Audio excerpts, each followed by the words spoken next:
안녕하세요. 더 인터뷰 김시온이나입니다. 만나서 반갑습니다. 네, 반갑습니다. 네, 자기소개 좀 부탁드릴게요. 네, 저는 엔스브리 코리아 대표를 맡고 있는 허종승이고요. IMBA 39기입니다. 반갑습니다. 반갑습니다. 네. 그러고 보니까 39기 인물이 엄청 많으신 것 같아요? 네? 아니, 지금 보니까 지금 39기가 벌써 세 번째. 이런 일이 없었거든요. 그리고 재학생을 이렇게 인터뷰를 하는 것도 사실은 흔한 일은 아닌데요. 굉장히 영광이네요.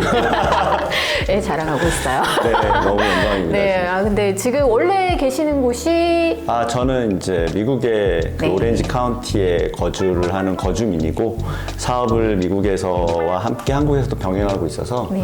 이제 한국에 방문이 좀 잦아가지고 네. 이렇게 와 있는 시간에 인터뷰를 하게 돼서 너무 좋네요. 어렵게 모셨는데 또 이렇게 또 한국에 와 계시는 동안 모실 네. 수 있게 돼서 아주 영광입니다. 초대해 주셔서 감사합니다. 네, 오늘 즐거운 인터뷰가 될 것 같은데요. 네. 지금 하고 계시는 일에 대해서 잠깐 말씀을 좀 해주실 수 있으실까요? 저희는 정확히는 이제 프로모션 토이를 기획하고 개발 생산하는 전문 회사고요. 이 프로모션 토이에 대해서 사실 잘 인지하지 못하셔가지고 한국에서는 좀 어려워하실 수 있는데 저희 뭐 동기를 포함해서 저랑 요즘 최근에 교류하고 있는 우리 IMB 선후배님들은 블럭 완구 정도로만 이해를 하고 계신데요.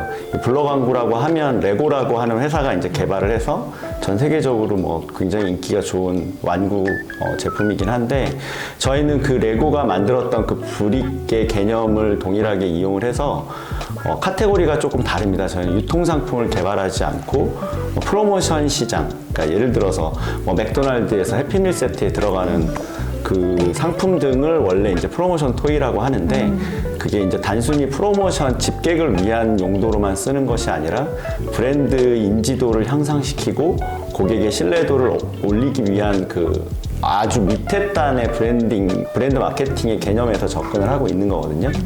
저희는 그거를 고관형, 그러니까 예를 들어서 단순히 장난감을 주는 게 아니라 그걸 통해서 계속 조립하는 시간 동안 그 브랜드를 인지하고 완성했을 때 성취감, 그리고 그걸 통해서 얻어지는 가치, 이런 것들을 종합적으로 그 상품에 내포해가지고 고객들에게 이제 단순히 상품을 뭐 더 많이 파는 용도 플러스 그 브랜드 신뢰도를 올리기 위한 상품을 전문적으로 이제 기획하는 회사라고 보시면 됩니다. 이제 그 대표적으로 이제 그거를 브릭을 통해서 저희가 표현을 하고 있고요. 네네네. 네. 브릭 아주 좋아하고. 네. 프로모션 토이 해서 저도 제일 먼저 생각한 게 사실은 맥도날드. 네, 아주 대표적이죠. 네네. 네. 요즘에는 뭐 다른 뭐 롯데리아에서도 가끔씩 하는 거 같고. 네, 하고요. 저희도 지금 이제 고객이기도 네. 하고요. 네. 그러시구나. 대표적으로 크리스피 크림 도넛. 네. 크리스피 크림 도넛의 더즌을 사면 네. 살 때 이제 저희 브릭으로 만든 최근에 나온 거는 그 크리스피 크림 도넛 비행기 그 안에 카페를 만들어서 네. 아이들이 이제 비행기를 열면 그 안에 크리스피 크림 도넛 카페가 들어있는 거죠. 네, 그런 걸로 이제 콜라보 상품을 만들어서 네. 이제 판매도 하고 회사는 판매고 저희는 이제 그런 상품을 기획해서 이제 하고 제조하고 네, 공급하고. 공급하고 이런 일을 하고 있죠. 그런데 그 원래 이쪽 분야를 처음부터 하신 건 아니시죠? 전공도 이쪽이 아닌 걸로 제가 알고 있고요. 네, 맞습니다. 저는 원래는 이제 컴퓨터 기획자, 컴퓨터 관련 하드웨어 쪽 기획하고 소프트웨어 개발을 했었고요. 그전 직장은 이제 컴퓨터로 시작을 해서 이제 종합 가전까지 이제 상품 기획, 마케팅을 글로벌적으로 했었습니다. 그래서 사실은 제가 하던 분야 한 15년 정도를 이제 가전 상품 기획, 나중에 로봇까지 이제 기획을 했는데요. 그런 쪽으로 안 하고 왜 이제 장난감이냐? 이제 이런 쪽이냐라고 저에게 굉장히 많은 분들이 질문을 하시는데 그 분야를 오래 하다 보면 장단점이 보이잖아요. 그리고 제가 좋아하는 일이 무엇인지도 찾아야 되고 앞으로 그동안 15년은 제가 그 IT 업계, 가전 업계에서 일을 했지만 앞으로 저는 20년, 30년을 제가 원하는 일을 사업을 통해서 해야 되는데 그 길이 맞냐라는 질문을 저한테 했을 때 저는 노였어요. 그 시장이 너무 하드하고 사실 레드오션이기도 하고 라이프 사이클도 짧고 그리고 자본이나 이런 것들이 워낙 많이 들어가는 시장이다 보니 제가 그 분야를 하는 것보단 제가 좋아하는 일, 잘할 수 있는 일을 찾다 보니까 어릴 때부터 좋아했던 이제 이런 완구, 블럭 이런 것들에 대한 어떤 제 재능? 나름 그런 것들이 어느 정도 매칭이 됐고 비즈니스 모델을 계속 발굴하다 보니 제가 알지 못했던 새로운 분야의 비즈니스 모델이 미국에 많이 있었고 저는 이제 미국에 이제 회사를 통해서 갔지만 거기서 그런 것들을 발견하게 됐어요. 그래서 그것들을 제가 좋아하는 것 그리고 앞으로 제가 20년 이상 비즈니스 모델을 가르치고 갈 수 있는 것들을 제가 나름 머지를 해서 이제 지금의 현 비즈니스 모델을 만들게 된 거죠. 저는 지금 제가 좋아하는 일을 하고 있어서 굉장히 행복합니다. 너무 부러운데요? 직장 생활을 하시고 나서 그 다음에 이제 이 창업을 하시게 된 네. 거죠? 네. 그 창업을 처음 하신 게 언제시죠? 제가 2014년 그러니까 이 회사를 창업하신 네, 거죠? 맞아요. 첫 창업은 사실 제가 20대 초반, 중반에 직장 생활을 하면서 직장 동료들하고 첫 번째 사업을 했죠. 그때는 벤처붐이 불던 시절이고 직원들도 워낙 뭐 업계에서 잘 나가시는 분들이니까 같이 한번 의기투합을 해가지고 직장 생활을 하면서 초기 창업을 했었습니다. 그때 당시에 이제 USB 메모리가 처음 나오던 시절인데 그때 이제 하드웨어 엔지니어 분께서 세계 최소형으로 자기가 그 USB를 만들 수 있다 그래서 좋다 그럼 제가 기획하고 안에 들어간 소프트웨어랑 그다음에 구매팀에 있던 직원, 해외 영업하던 친구 4명이서 이제 그 USB 메모리를 개발하는 회사, 생산할 수 있는 회사를 초기에 창업을 했고요. 근데 초기 자본을 이제 제가 좀 멋모르고 대고 시작을 했는데 이게 사업이라는 게 아이템만 좋고 기술이 좋다고 해서 잘 되지 않더라고요. 네. 그때 정말 초소형으로 당시에 없었던 PCB 타입의 USB 메모리를 정말 우리가 뭐 체크는 안 했지만 세계 최초로 개발을 했었고 그리고 그 목업 시제품을 만들어주는 회사가 자본도 되고 있었고 근데 이제 그 당시에 메모리 파동이 나면서 생산할 수 있는 자금도 부족하고 영업적으로나 운영적으로 우리가 부족하다는 걸 너무 많이 느껴서 그거를 이제 내려놓고 다시 회사에서 열심히 이제 일을 하게 됐죠. 근데 그때 얻었던 것 중에 하나가 그거를 저희가 만들었던 제품을 이제 투자했던 회사에다가 그냥 뭐 저희가 빚을 못 갚으니까 드렸는데 그 회사가 그걸로 굉장히 성공을 했어요. 나중에 이제 상장까지 하는 발판을 마련했는데 너무 안타깝네요. 아닙니다. 저는 그때 그 경험이 지금 제가 하고 싶은 일을 찾아서 할 수 있게 했던 원동력이고 끊임없이 그 이후에 회사 생활을 하면서도 더 좋은 경험을 할 수 있는 굉장히 중요한 발판이었어요. 만약에 그런 기회가 만약에 저한테 없었다면 지금 또 사업을 하면서 시행착오를 또 겪었을 거라고 생각합니다.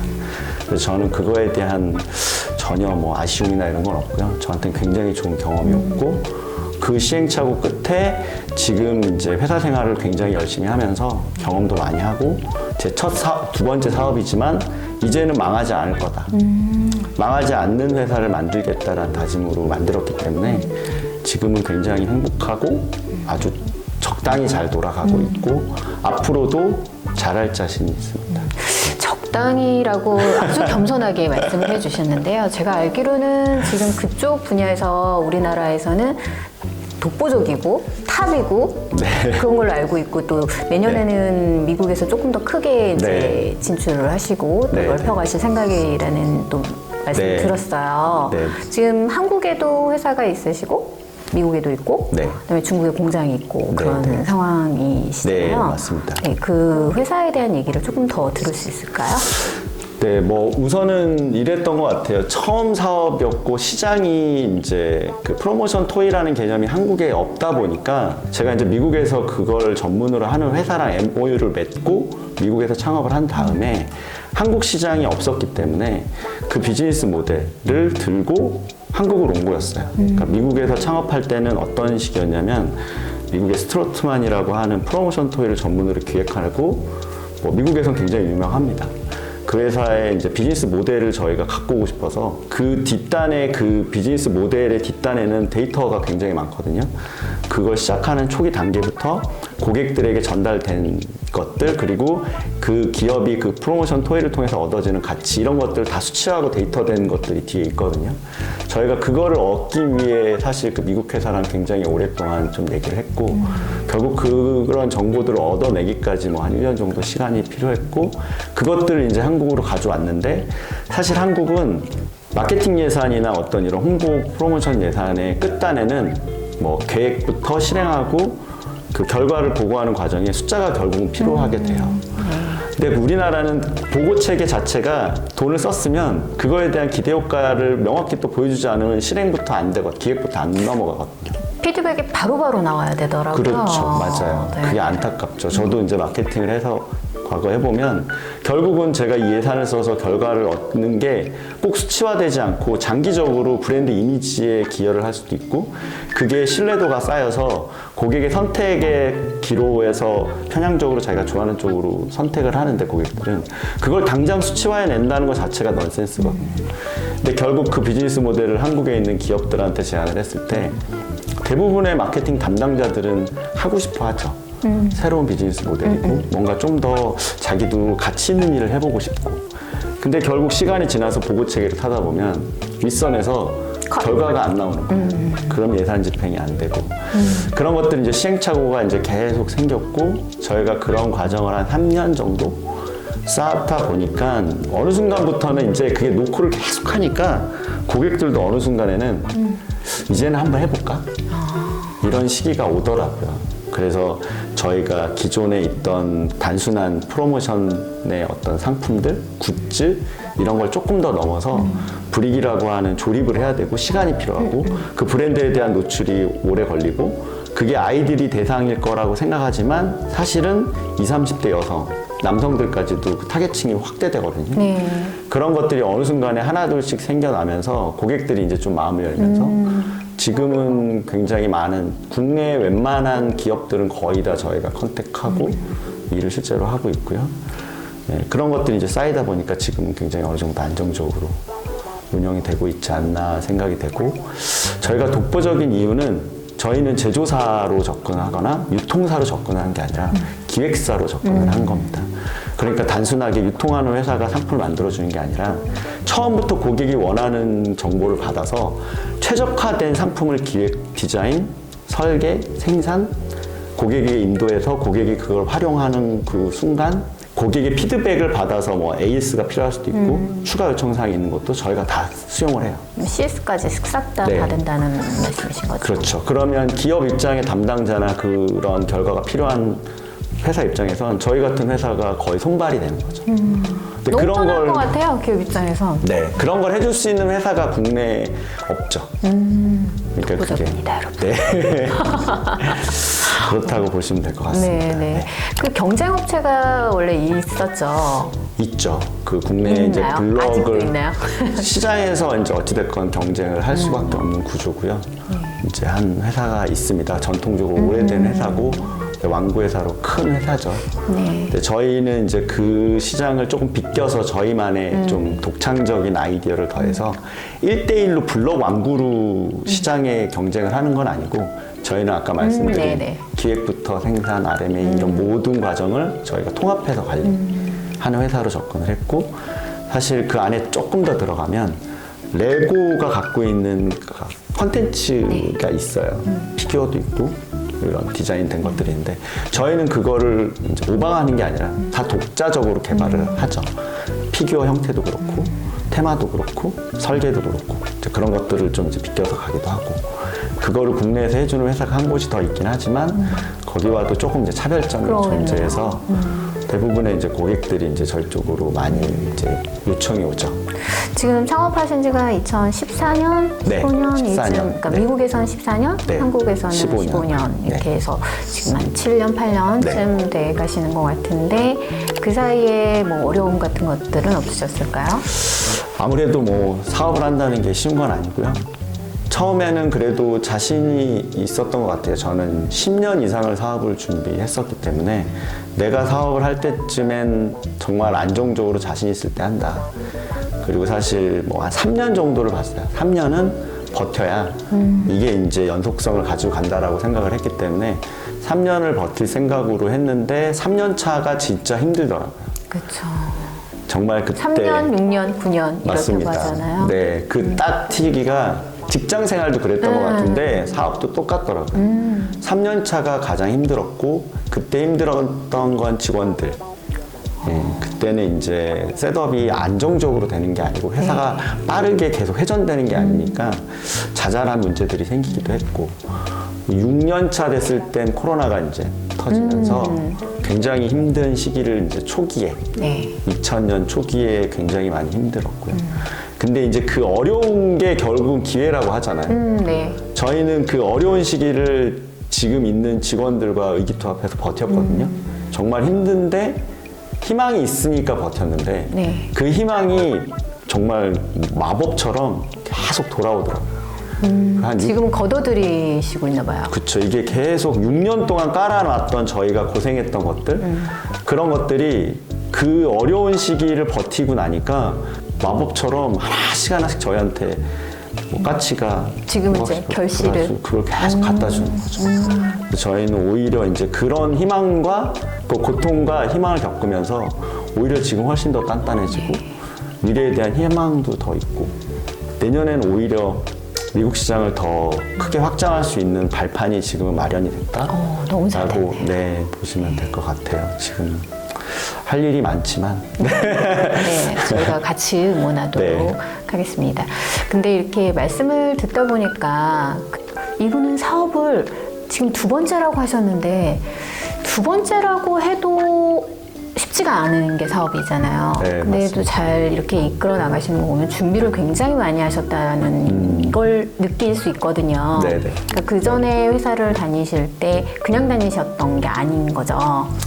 네, 제가 이제 그 전 직장은 이제 뭐 굉장히 크게 성장한 회사가 됐는데 초기부터 제가 이제 같이 합류해가지고 아주 작은 단계에서부터 아주 큰 회사로 성장하기까지의 모든 과정을 열심히 밟았습니다. 그래서 사실은 상품기획 마케팅이라는 타이틀을 가지고 회사 조직을 운영해 왔는데 사실 저는 그 과정 하나하나에 단순히 제 영역이 아니라 재무, 구매, 영업 그 외에 뭐 해외 진출하는 것들, 회사가 성장하면서 겪어야 되는 모든 것들을 남의 일이라고 생각하지 않고 제 일이라고 생각하고 다 흡수했어요. 저는 무조건. 회사 일을 파악하기 위해 집에 안 간 적도 많아요. 그러니까 그만큼 저는 언젠간 사업을 해야겠다라는 꿈을 항상 가지고 있었기 때문에 그런 상황에 놓였을 때마다 그냥 흘려보내지 않고 내가 나중에 저 상황에 놓이면 이걸 어떻게 해결해야 되지라는 그 문제와 문제의 해결 방안들을 계속 저는 굉장히 학습을 많이 했던 것 같아요. 그래서 제가 사업을 할 때도 그런 문제와 리스크, 회사 운영하면서 있었던 모든 과정들을 저 나름대로는 계속 학습해 왔기 때문에 나름 위기가 왔을 때 피해갈 수 있는 요령 같은 거를 많이 공부했던 것 같아요. 그게 실제로도 제가 지금 이제 9년차 들어가는 네. 과정에 축소판으로 결국은 다 있었어요. 그런 것들을 어찌됐건 어려워하지 않고 지금도 넘길 수 있다는 자신감으로 버틴 것 같아요. 참 이분이 평범하진 않으시고 비범하시구나라는 생각을 하는 게 이게 보통 직장을 다니거나 이런 분들을 대부분 우리 모두의 모습은 그냥 사실은 정년이 보장됐으면 좋겠다. 정년까지만 어떻게 해서 버텨보자. 사실 이런 생각을 많이 하기도 하고 그래서 사실은 그 오너의 마인드라든가 내가 뭔가를 이뤄봐야지 이런 생각들은 잘 안 하잖아요. 네. 그 자기가 맡은 자리에서 그거만, 그 정도만 이렇게 하는데 이게 나중에 내가 언젠가 창업을 꼭 할 거야. 그런 생각을 가지고 모든 것을 바라보셨기 네. 때문에 지금의 모습이 있지 않았나라는 생각도 들고 근데 그렇다고 해도 모두 다 이런 해안을 갖기는 어려울 것 같은데 제가 아까 언뜻 그냥 툭 지나가는 말로 물어봤어요. 예요? 그랬더니 시란데. 아, 근데 그건 편집에서 빼주세요. 네, 아무튼 되게 배우는 게 많고 오늘 우리 이 영상을 시청하시는 분들 많은 동문들께서도 내가 직장 생활을 그냥 이런 생각을 가지고 하면 안 되겠다라는 생각들을 되게 많이 하실 것 같아요. 네. 도움이 많이 될 것 같고요. 근데 경영학을 전공을 하셨고 그다음에 또 여기 성대를 또 들어온 이유가 또 있으실까요? 제가 그 첫 번째 사업 실패하면서 다짐했던 게 몇 가지가 있거든요. 원래는 빨리 창업이 하고 싶어서 그때 창업하고 성공하면 빨리 창업을 하겠다. 30세 이전엔 창업을 할 거다라는 그냥 막연한 꿈이 계속 있었는데 회사 생활을 하다 보니까 회사가 만만하지 않네. 성장하는 과정도 보고 뭐 다양한 환경들이 노출되다 보니까 이게 정말 만만한 게 아니다라는 걸 매번 깨달았거든요. 그러면서도 첫 창업 실패 이후에 나는 경영을 제대로 배워야겠다. 그리고 좀 더 전문가로서 성장을 해야겠다. 그러니까 사업의 아이템을 가지고 뭐 사업을 잘해서 큰 회사를 성장시키는 것도 중요한데 이런 위기 관리나 아니면 경험을 통해서 좀 더 전략적으로 시장을 접근해야 되고 세분화도 해야 되고 그리고 오너가 뭔가 의사결정을 하고 판단하는데 경험이나 직관을 가지고 그러니까 자기의 감각을 가지고만 네. 조직을 운영한다는 건 말이 안 된다고 생각하거든요. 네, 아주 위험한 발상인 거죠. 네, 어느 정도는 기본적인 경험도 필요하고 네. 자기의 감각, 그 오너가 감각이 없어도 안 되잖아요. 그렇죠. 감각도 있어야 되지만 어느 정도는 데이터적이고 네. 사례들을 통해서 리스크를 최대한 줄여서 의사결정을 해야 된다고 생각을 했고 사실 창업하는 순간부터 MBA는 해야겠다는 생각을 했어요. 근데 지금 사실 좀 늦었죠. 원래는 조금 더 일찍 오고 싶었는데 성대 이 IMB 코스 자체가 또 저에게는 굉장히 좋은 딱 커리큘럼이었어요. 네. 그래서 때마침 또 이 기수에 운이 좋게 정말 행복하게 학교 다니고 있습니다. 기수에 대한 애착이 높으신 것 같아요. 39개원들이 네. 좀 기수에 대한 애착이 많이 높으신 것 같아요. 네. 재밌으신가 봐요. 그럼요. 뭐 정말 칭찬할 게 너무 많고 지금 2학기째죠? 네, 두 학기째이기도 하고. 너무 재밌을 때고요. 네. 코로나가 딱 거의 이제 거의 끝날 쯤 쯤에 분위기가 또, 오프라인으로 그래서 바뀔 때쯤. 나도 지금은 뭐 미국에 계시더라도 한국에 네. 들어오시면은 되게 잘 많이 어울리시겠어요. 그럼요. 거의 70-80%는 학교 동기들과 어울리는 네. 것 같고요. 선후배님도 많이 만나고 있고 오히려 지금 직원들이 서운해할 만큼 우리 선후배들과 동기들과 이렇게 보내는 시간들이 나에게 네. 주는 어떤 가치라든가 이런 네. 거는 어떤 게 있을까요? 사람이 이게 뭐 오래 살다 보면 자기 울타리라는 게 존재하잖아요. 네. 학교 초중고 다닐 땐 뭐 배포가 생기는 거고 대학 가서는 대학 같은 과 뭐 동아리 정도 선에서의 네트워크 그리고 직장 생활하면 결국 그 직장 안에서만 움직이게 되거든요. 대부분 가정을 이루면 가족이 있겠지만 그 모듈 이외의 영역으로는 사실 넘어가는 게 쉽지 않거든요. 근데 제가 여기 와서 느낀 건 정말 이렇게 다방면으로 내가 이런 사람들을 만날 기회가 있었을까? 근데 만나면 그 영역에 대한 이해도 생기고 그 사람들이 그동안 살아온 그 과정에 다른 울타리에 있는 사람들을 만나게 되잖아요. 여긴 그게 없는 거예요. 공부라는 하나의 공통과제가 있기 네, 때문에 네. 그 외적인 건 너무 편한 거죠. 그냥 정말 친구. 네, 정말 계산적이지 않은 순수한. 초중고 친구를 만난 느낌?